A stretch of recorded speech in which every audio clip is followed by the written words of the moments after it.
नमस्कार दोस्तों, मैं हूँ रचना। स्वागत है आपका इस प्रोग्राम में जिसका नाम है ज्ञान विज्ञान की बात रचना के साथ। हाजिर है हम आपके सामने एक विशेष एपिसोड लेकर एक नए आगंतुक के साथ में। दर्शकों, आपको पता है कि इस प्रोग्राम में हम ऐसे लोगों को बुलाते हैं, ऐसे लोगों को आमंत्रित करते हैं जिन्होंने अपने एक विशेष क्षेत्र में एक विशेष योगदान दिया हुआ हो। आज हम बात करने जा रहे हैं एक विशेष पद्धति की, जो कि अभी सामान्य रूप से सामान्य लोगों से स्वीकृति जिसकी नहीं मिली है, और उसका नाम है एक्यूपंक्चर। जी हाँ, एक्यूपंक्चर, जिससे सबको डर लगता है। हमारे साथ हैं आज डॉक्टर रमन कपूर जी। डॉक्टर साहब, आपका बहुत बहुत स्वागत है हमारे स्टूडियो में। धन्यवाद। सर को अपनी विशेष योग्यता के लिए इस क्षेत्र में 2008 में पद्मश्री की उपाधि दी गई थी। सर ने इस क्षेत्र में 3 पुस्तकें लिखी हैं और उनके कई 100 शोध पत्र भी इंटरनेशनल जर्नल में प्रकाशित हो चुके हैं। यही नहीं, सर ने हम बहुत सारी विशेष हस्तियां जैसे किरण बेदी जी, सोनिया गांधी जी, इनका भी उपचार इस पद्धति से अच्छी तरीके से किया है। इस पद्धति में ना ही कोई दवाइयाँ लेनी होती हैं, ना ही कोई ऑपरेशन किया जाता है, बस छोटी छोटी सुइयों के सहारे से हम इसके इलाज करते हैं। और आज की डेट में तकनीकी इतनी ज़्यादा आगे बढ़ चुकी है कि अब लोगों को सुइयों से डरने की भी ज़रूरत नहीं है। इससे पहले कि हम आगे बढ़ें, हम देख लेते हैं डॉक्टर रमन पर एक विशेष रिपोर्ट। पद्मश्री डॉक्टर रमन कपूर चिकित्सा के क्षेत्र में वो नाम जिन्होंने अपने काम से ना जाने कितने लोगों को सेहत का वरदान दिया, बल्कि एक्यूपंक्चर को भी एक नई पहचान दी है। एक दौर था जब एक्यूपंक्चर को मॉडर्न मेडिसिन के लोग बहुत सीरियसली नहीं लेते थे। उस समय डॉक्टर रमन कपूर ने इसे साइंटिफिक तरीके से लोगों तक पहुंचाया और जागरूकता जगाई। डॉक्टर कपूर की पैदाइश दिल्ली की है। उनकी शुरुआती पढ़ाई लिखाई दिल्ली के सलवान पब्लिक स्कूल में हुई। बाद में उन्होंने MBBS राजधानी के प्रतिष्ठित university college of medical sciences UCMS से की। दिल्ली में पले बड़े डॉक्टर कपूर आम लोगों के डॉक्टर हैं, सहज, सरल, सर्वसुलभ। चिकित्सा के क्षेत्र में अतुलनीय योगदान के लिए उन्हें साल 2008 में पद्मश्री सम्मान से नवाजा गया। उनके मिलने वाले सम्मानों में पद्मश्री इकलौता बड़ा सम्मान नहीं है। उन्हें फिक्की की तरफ से रत्न शिरोमणि सम्मान जैसा प्रतिष्ठित पुरस्कार भी मिल चुका है। Doctor Kapoor institute of acupuncture and natural medicine के चेयरपर्सन भी रह चुके हैं। डॉक्टर कपूर ने एक्यूपंक्चर को न सिर्फ भारत में पॉपुलर बनाया, बल्कि इसके साइंस के बारे में 3 किताबें भी लिखी हैं। इन किताबों के साथ उन्होंने सैकड़ों रिसर्च पेपर भी दुनिया भर के प्रतिष्ठित जर्नल में छप चुके हैं। 4 दशक से ज्यादा के अपने करियर में उन्होंने कई जानी मानी हस्तियों का इलाज किया। तस्वीरें इसकी गवाही दे रही। एक वक्त था जब एक्यूपंक्चर को सिर्फ सुई के जरिए इलाज का तरीका माना जाता था, लेकिन अब मेडिकल के इस फील्ड में बहुत नई तकनीकें आ गई हैं, जिनका फायदा तमाम लोगों को मिल रहा है। ज्ञान विज्ञान के आज के इस शो में डॉक्टर कपूर बताने वाले हैं कि एक्यूपंक्चर कितना साइंटिफिक है, कौन कौन सी नई टेक्निक अब डॉक्टर इस्तेमाल कर रहे हैं और किन किन तकलीफों का ये अचूक इलाज है। सर, आपका फिर से स्वागत है हमारे प्रोग्राम में। सर, सबसे पहले आप अपने अभी जीवन यात्रा के बारे में बताइए। अभी हम आपसे बात कर रहे थे तो आपने बताया कैसे, कौन आपका इंस्पिरेशन था, कौन आपके गुरु थे। तो थोड़ा सा हमारे दर्शकों को बताइए, कैसे आप मेडिसिन करने के बाद आपने इस क्षेत्र में खुद को आगे बढ़ाया। देखिए, ये भी एक बहुत ही, जिसे कहते हैं ना, एक डिफरेंट फील्ड थी मेरे लिए भी, क्योंकि मैंने 81 में 79 में जब मैंने पास आउट करा MBBS, उसके बाद इंटर्नशिप हाउस जॉब करके 81 की बात है, मैं तैयारी कर रहा था पोस्ट ग्रेजुएशन की। तो अब उस समय जैसे कि मैं जिस साल की बात कर रहा हूँ 80s में, तो MD मेडिसिन जो है सबसे ज़्यादा अहमियत रखती थी और सबका दिल होता था कि MD मेडिसिन करी जाए। तो मैं भी MD मेडिसिन के लिए तैयारी कर रहा था जी। और मेरी एक एल्डर सिस्टर हैं जो कि तकरीबन 8 साल बड़ी हैं मेरे से उम्र में, और वो ऑस्ट्रेलिया रहती हैं, अभी भी वहीं पे रहती हैं, और उनके हस्बैंड भी डॉक्टर हैं। तो वो हर साल इंडिया आती थी हॉलीडेज़ के लिए। तो उस साल भी आई हुई थी जब मैं अपनी तैयारी कर रहा था जी। तो ऐसी बातों उन्होंने मेरे से पूछा, मेरे ब्रदर इन लॉ ने, कि आप किस फील्ड में MD करना चाह रहे हो। तो मैंने कहा मेडिसिन में जी। तो उन्होंने कहा, आप ना कोई डिफरेंट फील्ड क्यों नहीं कैच करते, मेडिसिन भी बड़ी कॉमन सी एक सिस्टम होता जा रहा है। मैंने कहा बताइए क्या आप सजेस्ट करते हैं। तो मैं उम्मीद कर रहा था कि शायद कोई सेक्रेटरी या कोई डर्मेटोलॉजी इस टाइप की को बताएंगे वो, पर उन्होंने मेरे को तो सरप्राइज़ कर दिया। उन्होंने कहा एक्यूपंक्चर। अब एक्यूपंक्चर तो मैंने नाम ही नहीं सुना था कभी जी। और हमने ऐसा भी सुना नहीं था कि कोई दिल्ली में या दिल्ली के आसपास कहीं पे किसी शहर में एक्यूपंक्चर कोई करता हो। जी। तो मैंने कहा मैंने तो ये नाम सुना नहीं है। तो कहते हैं उस समय में 80s में जब वो आए थे, ऑस्ट्रेलिया में एक्यूपंक्चर बहुत पॉपुलर हो रहा था। जी और उसका रीज़न यही था कि कुछ डॉक्टर्स जो हैं ऑस्ट्रेलिया में, जो कि इनके नोन थे, जी मेडिकल डॉक्टर्स थे, वो बीजिंग कॉलेज गए थे एक्यूपंक्चर के। वहाँ पर सबसे बड़ा फेमस कॉलेज तब वही हुआ करता था, जी। अब तो खैर बहुत कॉलेजेस और हो गए। वो वहाँ एक्यूपंक्चर सीखने गए और वो तकरीबन 6 महीने का कोर्स होता था डॉक्टर्स के लिए। आज भी 6 महीने का ही होता है डॉक्टर्स के लिए, क्योंकि उनको बेसिक साइंसेस सारी आती हैं। जी सिर्फ नीडल्स के पॉइंट्स समझने होते हैं, कैसे काम करती है नीडल, कितनी पेनिट्रेशन करनी पड़ती है, कैसे है, तो वो सीखना पड़ता है। तो मैंने कहा कि नहीं, मेरे को तो इसके बारे में आइडिया नहीं है, तो मैं थोड़ा सा रिस्क नहीं लेना चाहूँगा। जी तो उन्होंने कहा रिस्क कोई नहीं है इसमें, हम खुद पेशेंट्स इनको रेफ़र कर रहे जी। हैं, इन डॉक्टर्स को, फ्रोजन शोल्डर का, लो बैक पेन का, शियाटिका का, माइग्रेन्स का, अधरंग का, चेहरे के लकवे का। तो ये कॉमनेस्ट प्रॉब्लम्स हैं जिसमें कि वेस्टर्न मेडिसिन में, एलोपैथी में कोई ट्रीटमेंट नहीं तो होता। बेसिकली आपकी सिस्टर ने आपको इंस्पायर किया कि आप इस फील्ड में जाएं और आप इस रेस्ट इज ऑल डेस्टिनी कि मेरे को शायद इसी फील्ड में जाना था। तो मैं बीजिंग गया और इस दौरान में जो मेरे रिजल्ट्स आए एमडी के, उसमें मेरे को डर्मेटोलॉजी मिल रही थी, मेडिसिन नहीं मिल रही थी।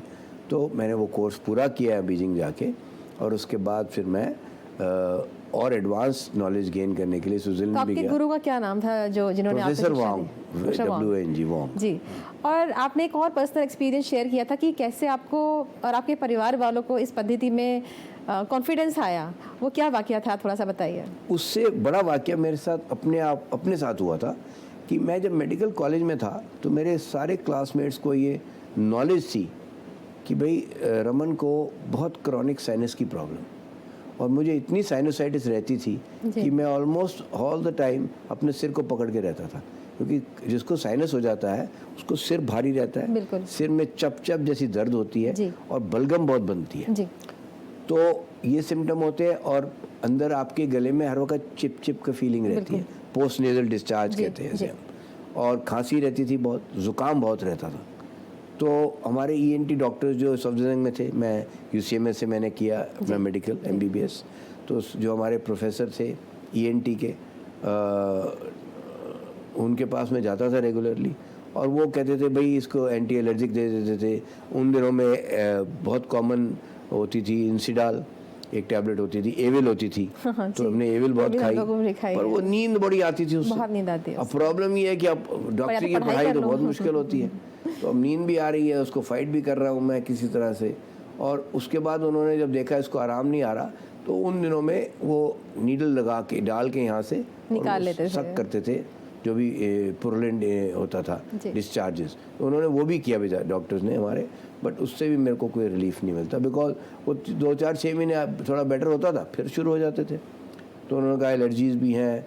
तो ये सारी प्रॉब्लम्स मेरे को through out my medical college और स्कूल डेज में भी थी जी। और इसका कोई क्योर नहीं था।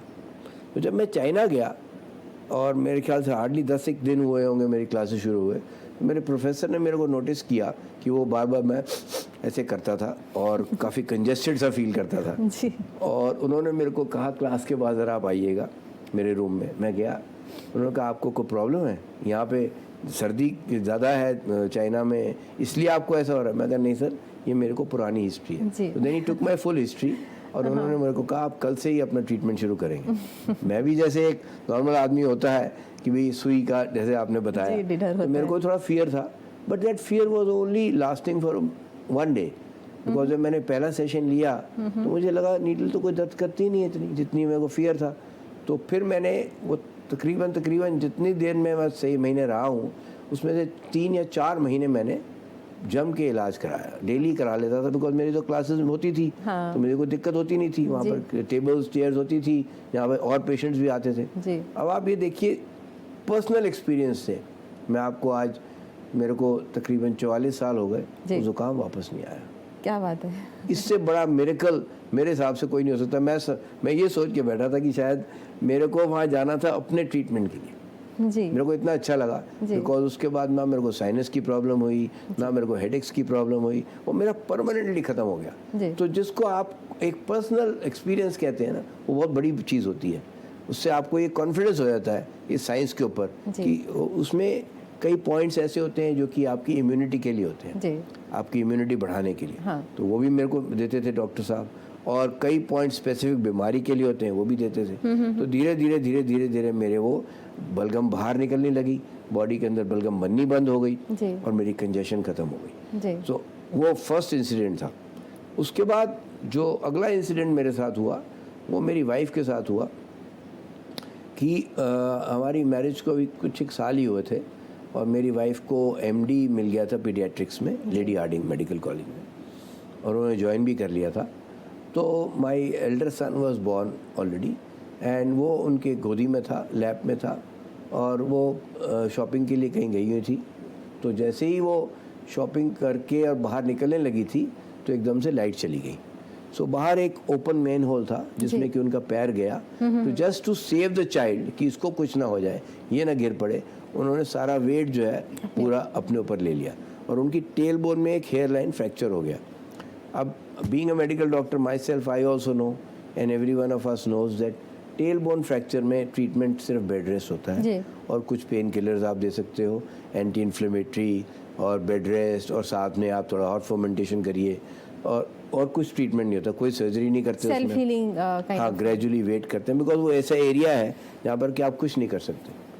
तो she was on bed rest and then the problem was कि अब उसकी एमडी पीडियाट्रिक्स की पढ़ाई भी बीच में रुक गई जी। और तकरीबन 2 से 3 महीने का रेस्ट बताया गया जी। अब वो काफ़ी फ्रस्ट्रेट हो रही थी।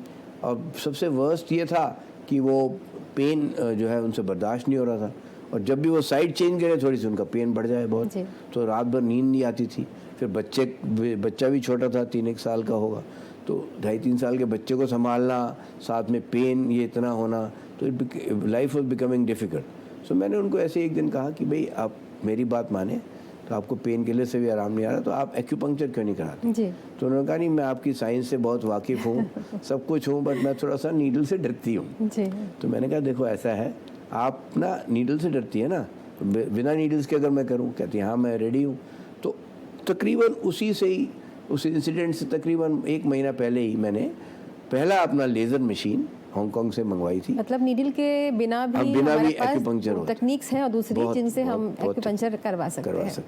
तो ये तो मैं बता रहा हूँ आपको, जो हांगकांग से हमने मंगवाई थी, अब तो हमारे पास बहुत एडवांस्ड लेज़र्स आ गए हैं जी। तो वो जो लेज़र मशीन है उससे मैंने उनको एक ट्रीटमेंट दिया उसी एरिया में पेन के, और कुछ पॉइंट्स डिस्टल होते हैं।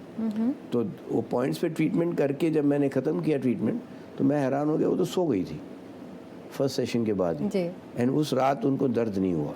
तो I think that was a turning point in her life, because next day when she got up she said that अब मैं ना नीडल्स के लिए तैयार। तो आपको लगता है नीडल की जो ट्रीटमेंट है वो इवन अभी भी बेटर ही है in comparison to any other technology? Any time better है। तो उन्होंने कहा मैं नीडल एक्यूपंक्चर कराने के लिए तैयार हूँ, and then the next 15 days to 20 days मैंने उनको डेली एक्यूपंक्चर से नीडल से ट्रीटमेंट किया और वो पूरा रिकवर हो गई, and she even join back to Hardinge. But वो उनके माइंड में ये एक चीज़ एक परमानेंट इस्टेब्लिश हो गई थी कि जिस बीमारी के लिए, जिस तकलीफ़ के लिए उनको 3 महीने बेड पे रहना पड़ता, वो 15-20 दिन में मेरी एक्यूपंक्चर से ठीक हो गई। तो why is it that I should continue this and why should I not join my husband? जी. So that changed her path also, and she quit her MD in the middle and went to Beijing again, the same university, and did acupuncture. I think ये आपकी कहानी बहुत important है दर्शकों को जानना, क्योंकि अभी भी एप्रीहेंशन बहुत ज़्यादा है एक्यूपंक्चर के लिए। मैं कहूँ कि अगर मैं ट्रीटमेंट के लिए जाना चाहूँ ना जाना चाहूँ, मैं भी एप्रीहेंसिव हूँ, लेकिन आपकी स्टोरी सुन के, वही पर्सनल स्टोरी सुन के मुझे लगता है कि दर्शकों में काफ़ी विश्वास आएगा कि इसका ट्रीटमेंट जो है वो कराया जा सकता है और इतना पेनफुल भी नहीं है और दूसरी टेक्नोलॉजी भी अवेलेबल है, तो definitely one can go for it. तो मेरा नेक्स्ट क्वेश्चन यही था आपसे कि क्या अंतर्राष्ट्रीय लेवल पर इसको मान्यता, राष्ट्रीय स्तर पर इसको मान्यता मिली है अभी तक कि नहीं मिली है? तो I think with this we can definitely say कि इसको मान्यता अब मिल चुकी है। हाँ नहीं जी, बिल्कुल आपने ठीक कहा कि WHO ने तो इसको रिकॉग्नाइज 1976 में कर दिया था। अच्छा। और WHO की इस्टेब्लिश साइंसेज में से एक है, पर जो प्रोग्रेस इसकी ज़्यादा हुई वो मैं समझता हूँ राउंड अबाउट 1989-90 के आसपास ज़्यादा शुरू हुई, जबकि WHO के जो मेंबर कंट्रीज़ हैं उसमें ही एक्सेप्ट होनी शुरू हुई। और आपको जान के ताज्जुब होगा, और मेरे ख्याल से हमारे लिसनर्स को भी ताजुब होगा कि तकरीबन 130 कंट्रीज हैं मेंबर कंट्रीज WHO की, उसमें से 109 कंट्रीज में already acupuncture is accepted as a independent system of health care. तो वहाँ पर कॉलेजेस हैं सेपरेट एक्यूपंक्चर के, तो आप 12वीं के बाद 5.5 साल का डिग्री का कोर्स एक्यूपंक्चर पे कर सकते हैं। सिर्फ 12वीं के बाद कर सकते हैं। 12वीं के बाद, तो जैसे इंडिया में कितने ऐसे कितने विद्यालय होंगे? मैं बताता इंडिया हूँ, में? उस पे आ रहा हूँ।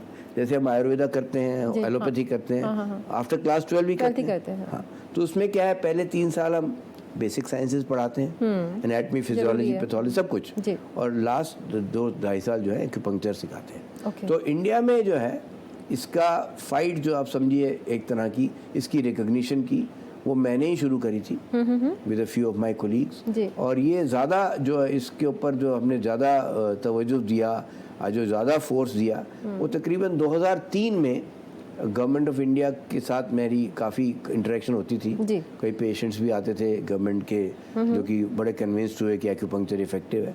तो 2003 में ICMR ने एक एक्सपर्ट कमेटी बनाई, और उसमें उन्होंने कहा कि भाई देखो, अभी के हाल जो उस वक्त स्टेटस था, हम सिर्फ मेडिकल डॉक्टर्स को अलाउ करेंगे एक्यूपंक्चर को सीखने के लिए और ट्रेनिंग लेके और प्रैक्टिस के लिए। तो तब उन्होंने कहा कि आयुष के डॉक्टर सारे और एलोपैथी के ये एक्यूपंक्चर कर सकते हैं after doing a 1 year certificate course. तो सर्टिफिकेट कोर्स भी हमने शुरू किया इनिशियल सारे इंडिया में, और कुछ इंस्टीट्यूशंस प्राइवेट ही करती थी, और तो कोई था नहीं, गवर्नमेंट का तो कोई इंस्टीट्यूट था नहीं। गवर्नमेंट में भी पहली बार अगर किसी ने एक्यूपंक्चर के कोर्सेज शुरू करे तो वो हमने ही करे थे। मेरी वाइफ जो है वो टीचिंग में है ज़्यादा, तो उन्होंने इग्नू के साथ टाई अप किया, और इग्नू के साथ हमारा ये एक्यूपंक्चर का कोर्स तकरीबन 10 या 12 साल तक चला रेगुलर। तो जैसे 12th के बाद हम MBBS करते हैं, 4 साल का 5 साल का कोर्स करते हैं, तो 12th के बाद जो एक्यूपंक्चर सीखना चाहते हैं उनको ये कितने साल के लिए करना पड़ेगा? हाँ, तो वो मैं उस पर आ रहा था। तो उसके बाद, क्योंकि ये जो 1 साल का कोर्स है ये डॉक्टर्स के लिए था, बट अब हमारे पास डिमांड आने लगी कि भाई जैसे वेस्टर्न वर्ल्ड में है ऐसे ही हमारे यहाँ पे क्यों नहीं कर सकते हम। तो 2009 में एक कमेटी बनाई थी हमने, national coordination committee on acupuncture, जिसके की चेयरमैन मेरे को चूज किया था मेरे कोलीग्स ने। And then we started meeting the minister and other people in parliament and all to see that we can progress and get this recognised. आप देखिए, अब 2009 से लेके 2024 मुझे 15 साल लगे, इतनी स्ट्रगल करी मैंने। तो 2024 में जाके नड्डा जी ने, हमारे हेल्थ मिनिस्टर ऑफ इंडिया ने अनाउंस करा कि एक्यूपंक्चर अब independent system of health care accept हो गया है। और एक आपने अगर नाम सुना हो, NCAHP, this is the national commission on allied health care professions, अभी नया ही बना है एलाइड नेशनल कमीशन। इसमें फिजियोथेरेपी भी इसी में इंक्लूडेड है। तो उसमें एक्यूपंक्चर को एक इंडिपेंडेंट स्टेटस दे दिया गया। तो अब जो है उसके कोर्स करिकुलम तैयार हो रहे हैं, प्रोसेस में डाल दिया गया है, बिकॉज ये पार्लियामेंट में अनाउंसमेंट हुई है सितंबर 2024 में। तो अब उस हिसाब से ये कोर्सेज, उसमें मैं इन्वॉल्व हूँ एक्टिवली, बिकॉज ये बेसिकली अभी 12th के बाद का कोर्स शुरू हुआ नहीं है, बट महाराष्ट्र में हो चुका है। उसका कारण क्या है कि महाराष्ट्र की जो काउंसिल है वो हमारे जो सेंट्रल काउंसिल बनी है उससे पहले बन चुकी थी एज ए स्टेट। तो स्टेट सब्जेक्ट भी है हेल्थ, वो भी अपने लेवल पे कर सकते हैं। जैसे कोई एंट्रेंस टेस्ट होता है जैसे नीट की तरह? हाँ बिल्कुल। तो एंट्रेंस के बाद फिर आप एक्यूपंक्चर कर सकते हैं। और वो उन्होंने दो टाइप के कोर्सेज रखे हैं, एक 3.5 ईयर का डिप्लोमा कोर्स है और 5.5 ईयर का डिग्री कोर्स। तो जैसे हम लोग इसमें जो सुई इस्तेमाल करते हैं, नीडल, जो बेसिक इसका जो है वो सुई है, नीडल ही है, तो क्या उससे इन्फेक्शन की संभावना होती है या ब्लड निकलता है? नहीं। या कितना पेन होता है? देखिए, जो नीडल्स होती है ये डिस्पोजेबल नीडल्स होती है जी, single use pre sterilize needles आती हैं। तो मैं आपको दिखा भी सकता हूँ, ये एक पैक में आती हैं ऐसे जी। तो ये पैकेट के अंदर 10 नीडल्स होती हैं, इसमें एक ट्यूब भी होती है जो कि यूज होती है इस नीडल को इंसर्ट करने के लिए। और ये नीडल्स इतनी पतली होती है जितनी अपना बाल पतले होते हैं, बहुत फाइन नीडल होती है। और इसकी स्टेनलेस स्टील के हैंडल होते हैं, और उसको हैंडल को पकड़ के उसको सिर्फ हम पुश कर देते हैं एक्यूपंक्चर के पॉइंट पे। और ज़्यादातर ये नीडलिंग शैलो नीडलिंग होती है, डीप नीडलिंग नहीं होती। अच्छा। कुछ एक पेशेंट्स में जो कि बहुत क्रॉनिक होते हैं उनमें थोड़ी सी डीप नीडलिंग भी करते हैं, but needling as such is not painful. It is the initial prick which the patient will feel, after that it is all painless. तो ये डिस्पोजेबल होती है, तो सिंगल यूज, थ्रो अवे। तो जैसे जो हमारे एक्यूपंक्चर पॉइंट्स होते हैं, I think 700 points, over 800 points हैं अब 800 पॉइंट known. होते हैं, और जो मेजर पॉइंट कुछ 136 और समथिंग 362. 362। अच्छा, तो ये नंबर थोड़ा बढ़ गया है, चेंज हो गया है, जब मैंने सर्च किया था उसके हिसाब से ये चेंज हो गया है। तो इसकी मैकेनिज्म क्या है, मतलब जब आप सुई को जब आप प्रिक करते हैं उसके बाद आप क्या करते हैं, उसकी मैकेनिज्म क्या है, कैसे ये हमारी बॉडी से इंटरैक्ट करता है? तो देखिए इसमें कई टाइप के मैकेनिज्म हैं depending upon what type of a process we are looking at. Say for example जो इनिशियली वर्ल्ड में जब एक्यूपंक्चर का प्रमोशन हुआ था तो पेन मैनेजमेंट के लिए हुआ था। अच्छा। सबसे ज़्यादा इफेक्टिव माना जाता था पेन में। जी अब पेन में क्या होता है कि एक गेट कंट्रोल थ्योरी होती है पेन की। जी। वो ये कहती है कि आपने जैसे आपको फर्ज करो कोई गर्म चीज़ लगती है तो आप एकदम से विड्रॉ करते हैं। जी। ऐसे ही नीडल जैसे लगी तो विड्रॉल का मैकेनिज्म हुआ। बिल्कुल। वो एक पर्टिकुलर नर्व रूट को हमने टच किया। हाँ। जैसे हमने वो टच किया वो सिग्नल ब्रेन को जाता है। बिल्कुल। और सारा कुछ जो है वो ब्रेन करता है। तो ब्रेन से अब कुछ केमिकल सब्सटेंसेस रिलीज होने शुरू हुए। बिल्कुल। इनको हम एंडोर्फिन्स और एनकेफेलिन्स कहते हैं। बिल्कुल। These are natural pain killing substances Yeah. which are all the time present in our brain, but we have to have a method to release it.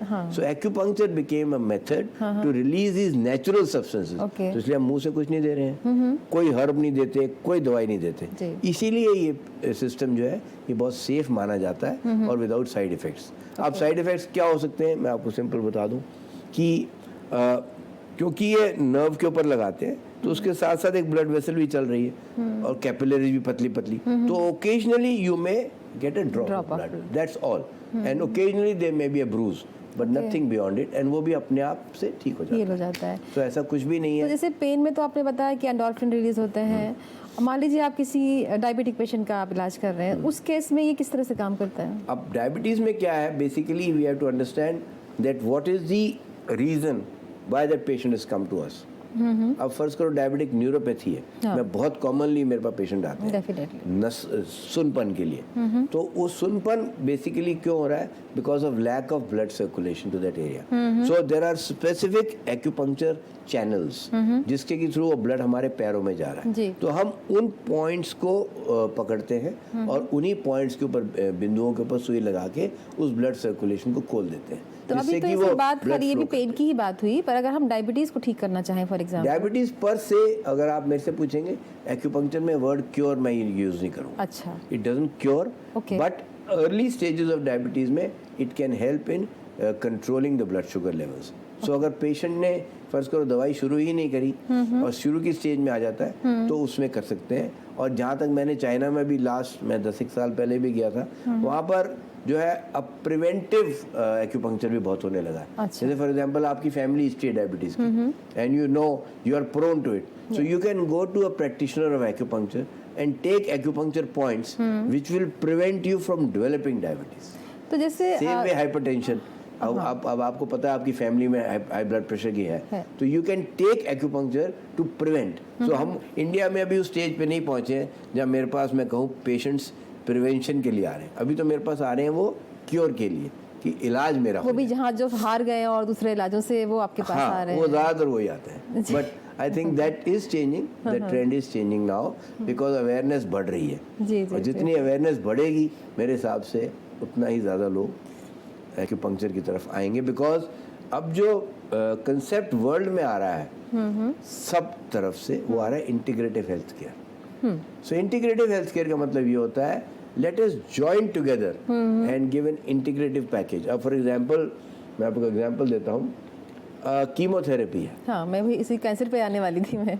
अब कैंसर पर से में एक्यूपंक्चर का कोई रोल नहीं है। Okay. We should be very clear. Okay. If anybody is saying that he is making a fool out of you, Oh. Because there is no role of acupuncture per se in curing cancer or anything like that, but it is very useful to Pain help management. in pain management, one in side effects of chemo, say for example nausea, vomiting. मेरे पास ऐसे patient आते हैं जो कि apatite खत्म हो गया, they can't eat food, they don't like the smell of food, they don't like the look of food, वो उसको हम रिवाइव करते हैं एक्यूपंक्चर से एंड विदाउट साइड इफेक्ट्स। और क्या कहते हैं वेट लॉस हो रहा है जैसे for example because of chemo, वहाँ भी हेल्प करता है। एपेटाइट नॉर्मल कर देता है आपका, आपको भूख लगनी शुरू हो जाती है, आपके जूसेस बनने शुरू हो जाते हैं. So this is a natural method. You are not doing anything from outside, you are only stimulating your own nerve endings to do the job for you.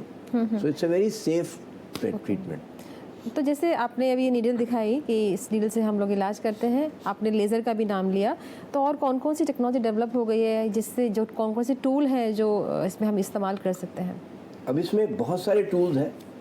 जो लेज़र मैं आपको बता रहा हूँ, अभी लेटेस्ट जो लेज़र्स आ गए हैं वो अब हमारे पास फ्रेंच लेज़र्स हैं. They are known as the super fast lasers. और ये कि जो कि बड़ी हाई वेवलेंथ के लेज़र्स होते हैं 100 वॉट के करीब.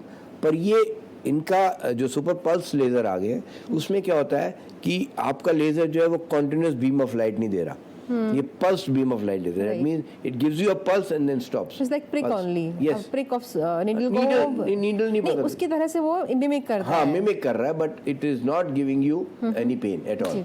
तो इसमें पता भी नहीं लगता आपको लेजर बीम आपने लगा दी. इवन बच्चे ले लेते हैं, छोटे छोटे बच्चों में एस्थमा है, स्मॉल चिल्ड्रन में इम्यूनिटी का पुअर है, और उसमें बिल्डअप करनी है इम्यूनिटी. दिल्ली जैसे शहर में जहाँ हम रहते हैं, नोएडा में, यहाँ पर सब जगह पोल्यूशन लेवल इतने ज़्यादा है. सो उसमें बहुत बड़ा इंपॉर्टेंट रोल है एक्यूपंक्चर का, बिकॉज ज़्यादातर ये कंडीशंस हो रही हैं बच्चों में, childhood asthma, bronchitis, tonsillitis, pharyngitis, गले की तकलीफ, लंग्स बहुत वीक होते जा रहे हैं.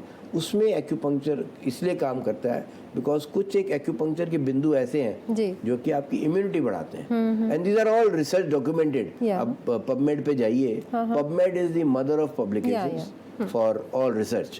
तो पबमेड में जितनी पब्लिकेशंस आपको एक्यूपंक्चर में मिलेंगी, आप सरप्राइज होंगे, योगा पे, नेचुरोपैथी पे, आयुर्वेदा पे, होम्योपैथी पे नहीं मिलेंगी. अच्छा, ये बहुत हैरानी की बात है, जबकि ये साइंसेस भी बहुत पुरानी है. बट इसमें इतना रुझान अब वेस्टर्न वर्ल्ड का हो गया एक्यूपंक्चर में कि उन्होंने खुद, और मोस्ट रुझान ज़्यादा क्यों हुआ कि lot of western medical doctors have started now practicing acupuncture. अब AAMA है, American academy of medical acupuncture. मैं रेगुलरली हर साल अमेरिका जाता हूँ सिर्फ अटेंड करने उनकी कॉन्फ्रेंस, बिकॉज वो American academy of medical acupuncture सिर्फ डॉक्टर्स को ही अलाउ करती है अपनी कॉन्फ्रेंसेस अपडेट होने के लिए कि क्या क्या उसमें नया हो गया है. अब ऐसे एक और थेरेपी है जैसे आपने बताया नीडल लेस, उसका नाम है कलर पंक्चर. कितनी इंटरेस्टिंग चीज़ है. हम स्कूल में पढ़ा करते थे, वॉयलेट से लेके रेड तक एक कलर का स्पेक्ट्रम होता है जो हमारे उसमें भी होता है. विबग्योर, मैडम ने बिल्कुल ठीक बताया. So violet, indigo and blue are the colours for sedation. I'll explain to you that. Green is a neutral color, and red, orange, and yellow are colors of tonification. So in acupuncture science, when we talk, इसका वहाँ पर कैसे use होता है? अगर किसी एक patient को या किसी एक बच्चे को जनरल लेथार्जी रहती है, वो बच्चा बाहर नहीं जाना चाहता खेलने के लिए, वो कहता नहीं मम्मी मैं तो अंदर ही लेटूंगा, मैं बहुत थक जाता हूँ, स्कूल जाता हूँ, टायर्ड फील करता हूँ. That means his body is lacking energy, he is deficient in energy. इसमें एलोपैथी में तो हम कुछ नहीं कर सकते, ज़्यादा से प्रोटीन पाउडर दे देंगे या कुछ विटामिन दे देंगे, but that is not a treatment. Basically ऐसे पेशेंट्स को, ऐसे बच्चों को हम कलर रेड यूज करते हैं, because red is known to be a colour of tonification, blood. And उसका एक्सट्रीम स्पेक्ट्रम दूसरा है वॉयलेट, इंडिगो, ब्लू. किसी इंडिविजुअल को नींद नहीं आती रात को, तो उसके लिए blue is the colour for choice, because we need to sedate him, we need to relax him. So relaxing colours में ब्लू, वॉयलेट, इंडिगो यूज करेंगे, और टॉनिफिकेशन में हम वो करेंगे. और green is mostly the colour use for problems of the digestion. So digestive points में, अब वो पॉइंट्स एक्यूपंक्चर के बिंदु तो वही रहेंगे. Instead of putting a laser you can put colour on that. तो डिफरेंट कलर प्रोब्स आती हैं, इतनी बड़ी कलर मशीन आती है, उसमें अलग अलग कलर प्रोब्स आ गई. तो आपने, डॉक्टर ने मार्क कर दिया पॉइंट्स, सिर्फ जो इंडिविजुअल पेशेंट है, उसके अटेंडेंट है या हमारी नर्सिंग स्टाफ होता है, वो साथ में खड़ा हो जाता है उस पॉइंट के ऊपर, और हर एक बिंदु के ये जो कलर जो लाइट है, लाइट्स ही होती होंगी, बिल्कुल लाइट्स. तो ये मतलब कोई जो प्रोफेशनली मेड कलर्स हैं या फिर कोई भी red colour, green colour can help it? Professionally कोई वेवलेंथ, पर्टिकुलर वेवलेंथ है? बिल्कुल. तो और इसके अलावा भी कुछ है? नीडल हो गया, हमारा लेजर हो गया, कलर हो गया. उसके अलावा एक टेक्निक होती है, उसे कहते हैं हम gua sha. Gua sha is like a scraping therapy, जिसमें कि एक स्टोन होता है और एक ऑयल होता है। उस ऑयल को हम उस पर्टिकुलर एरिया में, जैसे फॉर एग्जांपल किसी को लोअर बैक में पेन है और वो फोकस्ड एरिया कह रहा है इसी में पेन है, तो वहाँ पर वो ऑयल को लगा के हम उस स्टोन से उसको एक तरह से मसाज करते हैं। जब हम मसाज करते हैं तो जहाँ पर भी ब्लड स्टैग्नेट हो जाता है या रुका हुआ होता है, वो एकदम से ओपन अप होना शुरू हो जाता है। So that is known as gua sha. उसके अलावा एक ट्रीटमेंट और होता है जो कि जिसको हम कहते हैं मॉक्सीबस्चन या मॉक्सा। मॉक्सा एक हर्ब है जिसका कि बोटैनिकल नेम है Artemisia vulgaris. So this herb is now being grown in plenty in Assam also. हम वहीं से मंगवाते हैं अपने लिए। अच्छा। पहले चाइना से मंगवाते थे, अब इंडिया में ग्रो होता है। सो ये आर्टिमिसिया वल्गैरिस जो है, इस हर्ब को, पत्तियों को क्रश करते हैं। क्रश करके इनको जैसे सिगार रोल होता है वैसे रोल्स में इसको पैक करा जाता है और फिर वो रोल से एक्यूपंक्चर के बिंदुओं को हीट करा जाता है। Again this is a form of treatment without needles. और इसमें जो डेफिशिएंट पेशेंट होंगे, जिनको डेफिशिएंसी का सिंड्रोम है, ये डॉक्टर जो एक्यूपंक्चर वाला होता है वो पल्स और टंग देख के पता लगाता है कि इसको कौन सा सिंड्रोम है, क्या डेफिशिएंट है या एक्सेस है। According to that he can use moxa. तो गरम कैसे करते हैं उसको? वो जैसे धूप अगरबत्ती होती है वैसे जल जाता है वो एक एंड से। और उसको आप एक्यूपंक्चर पॉइंट के पास लाए, जब पेशेंट का हीट लगी पीछे कर लिया, फिर लाए, फिर लगी, तो ऐसे उस पॉइंट के ऊपर 3 से 4 मिनट आप एक पॉइंट पे हीट करते हैं। आर्टेमिसिया ही क्यों? क्या रीजन हो सकता है इस चीज के लिए? उन्होंने रिसर्च ये करी known to be a painkiller? Yes, it is known to have lot of strong pain killing properties and it is also known to increase microcirculation. So ये सब स्टडीज हैं, ऑल एस्टैब्लिश्ड। इसमें इतना ज़्यादा रिसर्च हो चुकी है अब कि हम, जैसा हम शुरू किया था एक्यूपंक्चर, तब रिसर्च इतनी अवेलेबल नहीं थी। अब with the coming of Google and with the coming of internet, everything is now available. So there is a Hindi नाम याद करने की कोशिश कर रही हूँ, मुझे याद तो था, अभी याद नहीं आ रहा हिंदी आर्टिमिसिया का कॉमन इंडियन नेम क्या है? मेरे को भी नहीं पता होगा। चलिए देख के बताते हैं। ओके, तो जब हम एक्यूपंक्चर के लिए जाते हैं तो इसकी जो एक सीक्वेंस ऑफ इवेंट बताइए कि कैसे क्या करते हैं आपका। मैं एक नीडललेस में एक और बता दूं, कपिंग।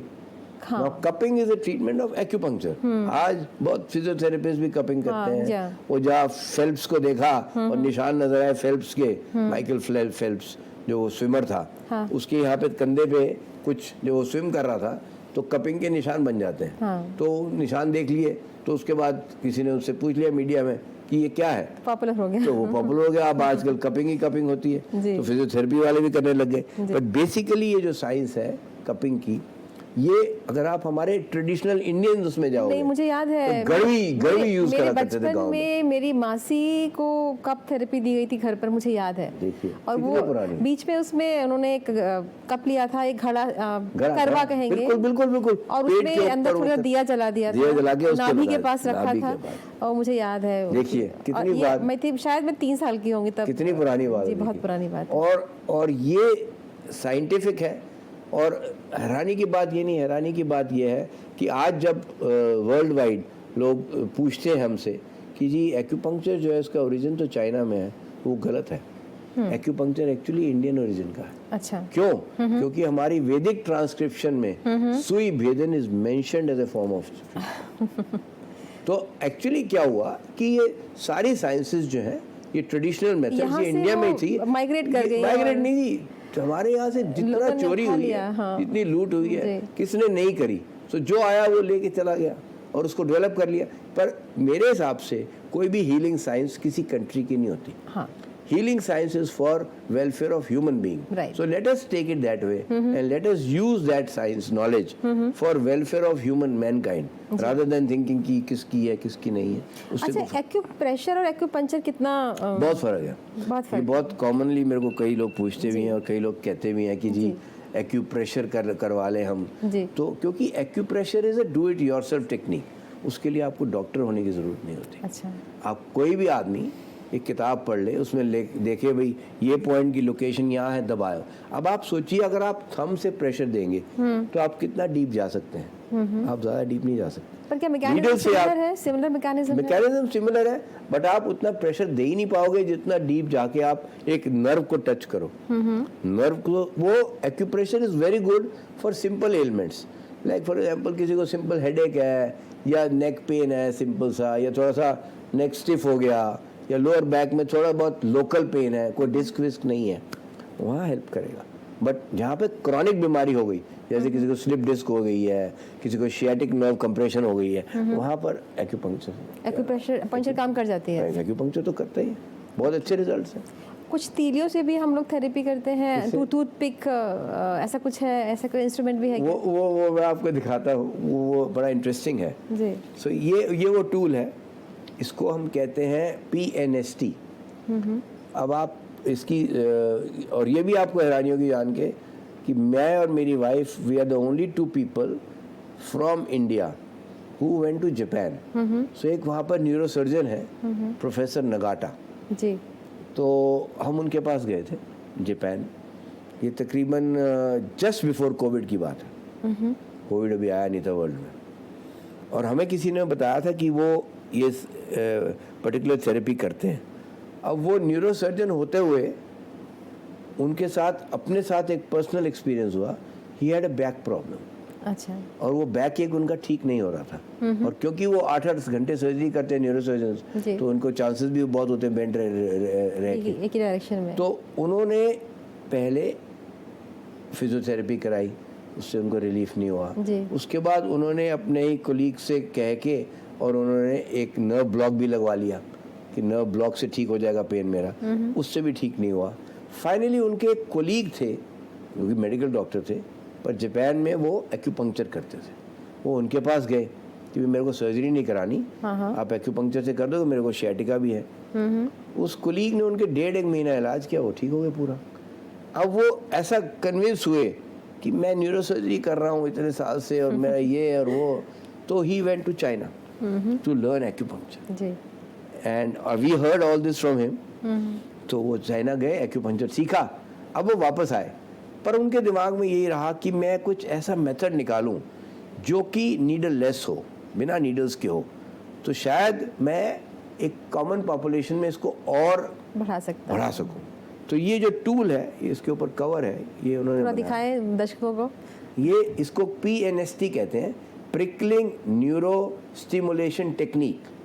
तो ये टूल हम वहीं से लेके आए थे, इस पे प्रोफेसर साहब का नाम भी एम्बेडेड है, नगाटा लिखा हुआ है। तो ये जो सिस्टम है ट्रीटमेंट का, क्योंकि हम एक्यूपंक्चर जानते थे, तो ये सारा बेस्ड जो उनका था वो डर्मेटोम्स के ऊपर है।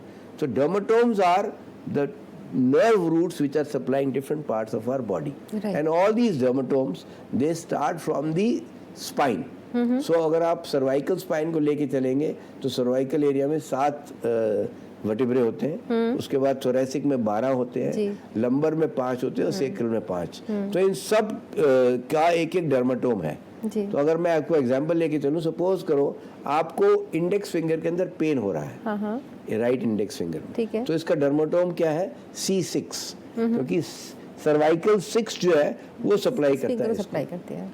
तो उनका जो ट्रीटमेंट है उसमें वो C6 के ऊपर इससे टूल से प्रिकलिंग करते थे, प्रिकल करते थे। बहुत ज्यादा शार्प है, हल्का शार्प है नहीं, ठीक है पेंसिल की तरह। हाँ बिल्कुल बिल्कुल। और इसकी जगह शुरू में जब उन्होंने शुरू किया वो पिन आपका टूथपिक से शुरू से किया था।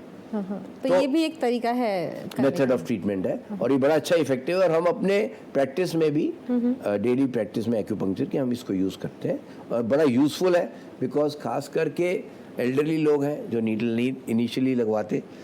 मैंने अपना एक्सपीरियंस में ये देखा है कि एक बार ही आपने पेशेंट को, चाहे वो हमने PNST किया हो, चाहे वो लेज़र करा हो, चाहे वो कपिंग करी हो, चाहे गुआशा या चाहे कलर पंक्चर करा हो, एक बार उसको पेशेंट को रिलीफ आने की देर होती है। तो फिर अगर आप उनको चाहो तो आप एक्यूपंक्चर नीडल से भी कर सकते हो, और अगर वो चाहें कि इस पे ही कंटिन्यू रखना है मेरे को ट्रीटमेंट, तो आप उस पे भी कर सकते हो। मोस्टली वो जो डर होता है वो निकल जाता है। एंड देन रिलीफ, सबसे इम्पोर्टेंट चीज मैं जो समझता हूँ वो है रिलीफ। अगर आपको आराम आना शुरू हो जाता है तो आप कहते हो नहीं मेरे को तो अब ट्रीटमेंट कराना है, इससे आगे भी जा सकता हूँ, थोड़ा सा चलेगा, नीडल तक भी जा सकता हूँ, जैसे आपकी वाइफ के केस में हुआ। तो ये PNST जो है ये बहुत केसेस में यूज हो रहा है। अब फॉर एग्जांपल डायबिटिक्स को न्यूरोपैथी होती है पैरों में और सोल में होती है, तो अब सोल में नीडल एक्यूपंक्चर नीडल लगाना बहुत पेनफुल होगा, क्योंकि पाम और सोल में फैट बिल्कुल नहीं होता। तो वहाँ पर इससे आप प्रिकल कर सकते हो। तो हम कई एरियाज में जहाँ पर हम समझते हैं needling is very painful, we use this as a tool to do prickling. So this is a very useful method. और उन्होंने मेरे को और सुनीता को राइट्स दिए हैं by officially giving a certificate to us that only both of us can train medical doctors to do prickling. तो इसका कोई जो इसका मेटल है वो भी स्पेसिफिक है या वेट या शेप? ये कैडमियम है, कैडमियम. अच्छा. बट उन्होंने कहा था कि आप किसी मटेरियल का ही बना सकते हैं. तो हमने अब इंडिया में इसको स्टेनलेस स्टील के फॉर्म में, बिकॉज इसको इंपोर्ट करना जापान से was an exercise in itself. वो बड़ा मुश्किल होता है, cadmium must be very costly है. तो हमने फिर यहाँ पे स्टेनलेस स्टील का बनाया और हम वही अपने डॉक्टर्स जो हमारे से सीखते हैं उनको हम ये प्रोवाइड करते हैं. सो दे आर डूइंग इट.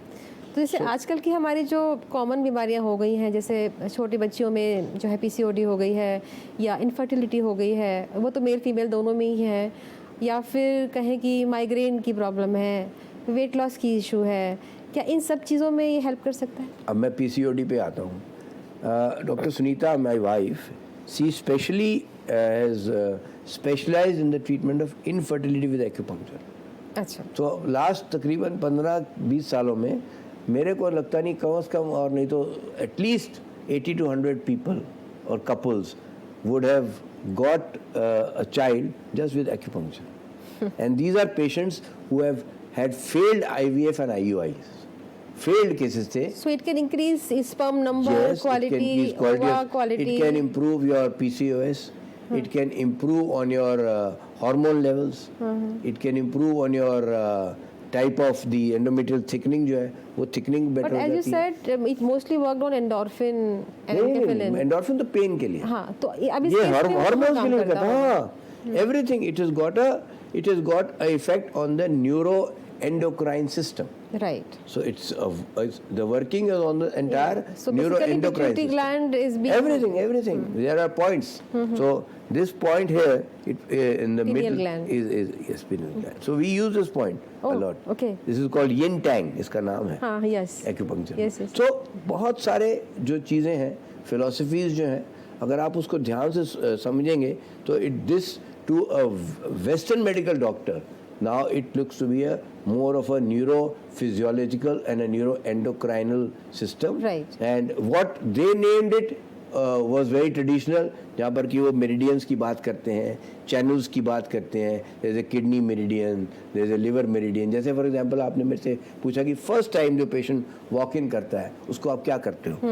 तो अब जो है बेसिक जो ट्रेडिशनल मेथड थे वो थे टंग और पल्स डायग्नोसिस के लिए. तो पल्स जो है वो हमारी वाली रेडियल पल्स नहीं है ये जो मैं एलोपैथी में सीखता था. यहाँ 12 पल्सेस हैं, 6 पल्सेस. तो हमारे आयुर्वेदिक आयुर्वेदा में भी वो दोषा वो होती हैं, वो नहीं है. अच्छा. ये डिफरेंट होती है. जी. एक्यूपंक्चर में आयुर्वेदा में तो सिर्फ वही 3 या 4 टाइप की पल्स मान के चलते हैं. लेकिन वो उससे अंदाजा लगा लेते हैं कि इस पेशेंट को इसमें तो और भी डीप जाते हैं. और भी डीप. इसमें 3 सुपरफिशियल और 3 डीप लेफ्ट में है, 3 सुपरफिशियल और 3 डीप राइट में है. सो हम टोटल 12 मेरिडियंस ही लेके चलते हैं एक्यूपंक्चर में, जिनको कि हम स्टडी करते हैं, जिनके हम पॉइंट्स लगाते हैं. इन 12 के अलावा एक फ्रंट मिड लाइन मेरिडियन होता है, एक बैक मिड लाइन. तो टोटल 14 मेरिडियन है जिनमें वो कॉमन 362 पॉइंट्स लोकेटेड है. जी. तो अब क्या है कि आपने पल्स देखी और पल्स से ये पता लगाने की कोशिश करी आपने कि इस पेशेंट की कौन से पर्टिकुलर ऑर्गन के अंदर इम्बैलेंस चल रहा है. उसके बाद आपने टंग देखी. अब टंग जो है वो वेस्टर्न मेडिसिन में टंग का कोई अहमियत नहीं है, बिल्कुल भी अहमियत पर नहीं. आजकल वो माइक्रोफ्लोरा से रिलेट करते हैं तो थोड़ा बहुत कर लेते होंगे, बट ज्यादा को ऐसा आप समझो को डीपली टंग की हम स्टडी करते हैं वेस्टर्न मेडिसिन में, एज एलोपैथ नहीं करते. होम्योपैथी में काफी मैटर करता है, बट एलोपैथी में नहीं होता. सो बट एक्यूपंक्चर में टंग के ऊपर क्या कोटिंग है, उसकी कलर क्या है, और टंग का टेक्सचर कैसा है. Is it a small tongue, is it a large tongue, it is a swollen tongue. अब कई बार आप हाँ, अब टंग की साइड्स में देखेंगे कईयों के लोगों के टीथ मार्क्स होते हैं, मैंने देखे हैं. Now that is an indicator of low energy. अच्छा.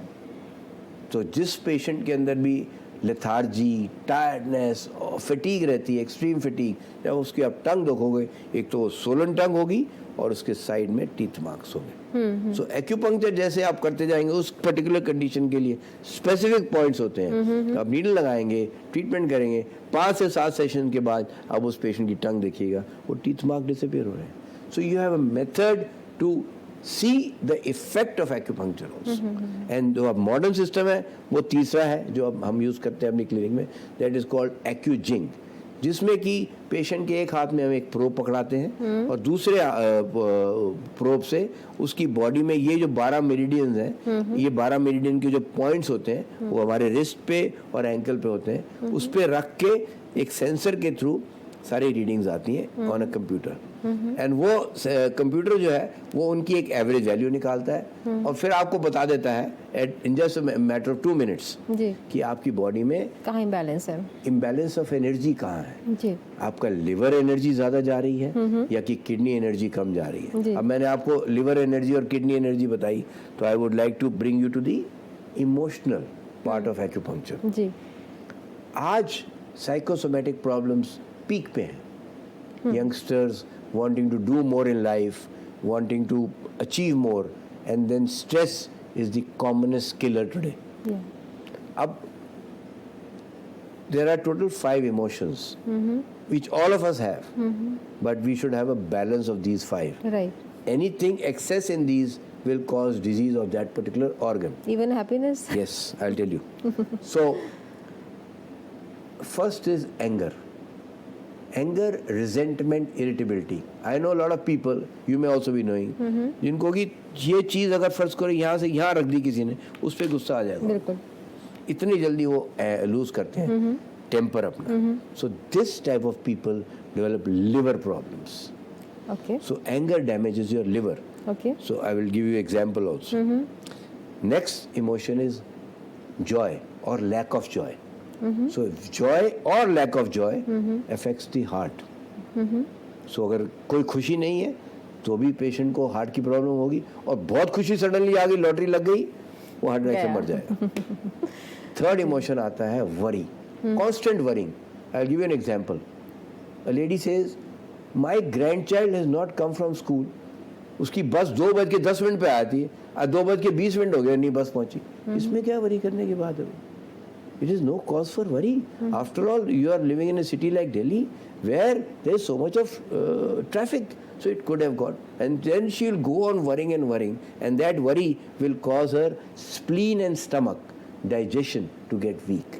And this person are the ones who get IBS, irritable bowel syndrome. 90% of people living in cities have got IBS. And you take any medicine for it, it will never work. So IBS goes with you. But with acupuncture, you can cure it. Because the root cause is you have a weak spleen.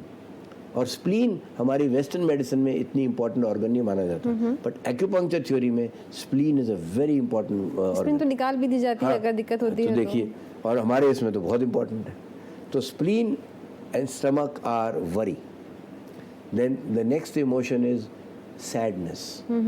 All the people who are sad will always have lung issues. Okay. आप कभी भी कोई asthmatic को मिल लीजिए अपने known में, वो always sad ही मिलेगा आपको।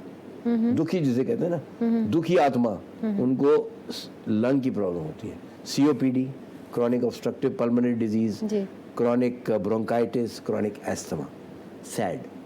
And last is kidney fear, जिनको बहुत डर रहता है, रात को उठ जाएंगे सडनली कि पता नहीं क्या होने वाला है, अर्थक्वेक आ गया। And why? Because their kidneys get weaker. The more fear, the more chances of their developing kidney ailments. So there are 5 internal organs and there are 5 emotions. If you have a balance of these emotions, it's good once in a while to be angry. It's good once in a while to worry, but not all the time. So that all the time, constant emotion will damage your particular organ. And this is very beautifully explained in acupuncture. और हम उस हिसाब से points देते हैं patient को। तो आपकी जो बुक्स हैं उनमें ये सब चीजें एक्सप्लेन्ड है प्रॉपर्ली, और वो इंग्लिश में होंगी या और दूसरी लैंग्वेज में भी है? चाइना में होती थी, अब तो बहुत आगे निकल गया, अब तो वर्ल्ड बहुत आगे निकल गया, सब कुछ इंग्लिश, फ्रेंच, इंग्लिश, सब लैंग्वेजेस में अवेलेबल है। तो दिल्ली एनसीआर में हमारे पास कितने हॉस्पिटल हैं, कहाँ हैं, क्या क्लिनिक्स हैं? अरे मैं उस एंगल से I am still not very happy. Why? Because the government per se has not done much.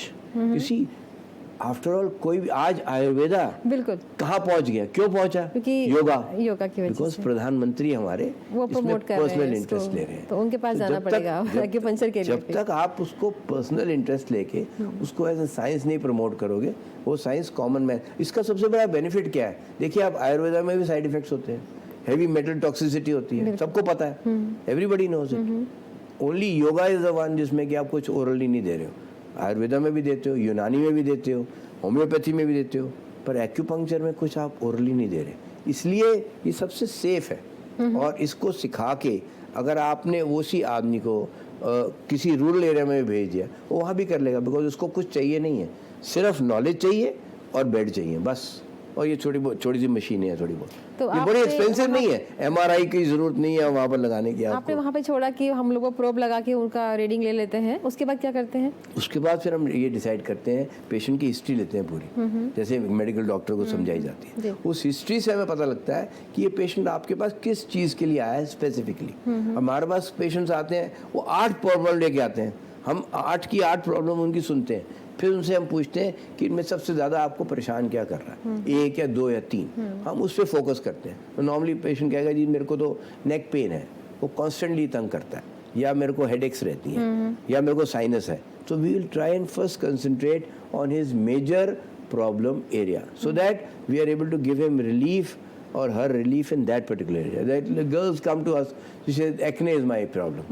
So we have to first find out, is the acne caused because of any hormonal problem, PCOS है, endometriosis है, सारा test तो हम करा सकते हैं ना, because with the western knowledge we have an idea exactly as to what could be the cause.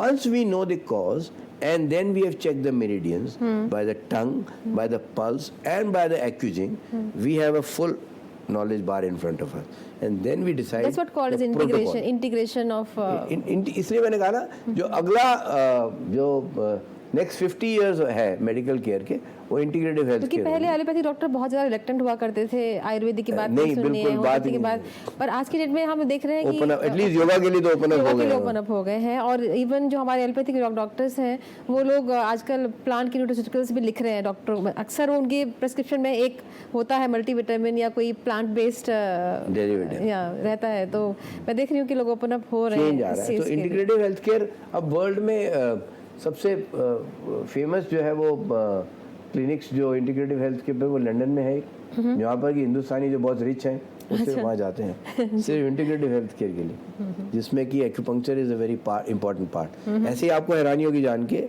कि all over the world globally, not in India as yet, every infertility team has to have a medical doctor who does acupuncture. अच्छा, इतना ज़्यादा infertility में इसको use किया जाता है। जी जी। तो सर, आपने इतनी सरल और वैज्ञानिक भाषा में हमको समझाया एक्यूपंक्चर के बारे में। इतनी नॉलेज तो शायद हम लोगों को नहीं थी इससे पहले। बहुत बहुत धन्यवाद आपका। Thanks और Professor Rachna for calling me. Thank you, sir. And thanks to Bharat Express for trying to share with their listeners information about this particular science, because I am quite confident that integrative healthcare is the only way forward in the next 50 years to come, and acupuncture will be number 1 in the integrative healthcare department. तो इसी के साथ दर्शकों, आपका भी बहुत बहुत धन्यवाद हमें समय देने के लिए, हमें सुनने के लिए, और सर आपका भी बहुत बहुत धन्यवाद। Thank you very much. मिलते हैं हम आपसे फिर नेक्स्ट एपिसोड में एक नया आगंतुक के साथ, एक नया आमंत्रण के साथ में। तब तक के लिए बहुत बहुत धन्यवाद और नमस्कार।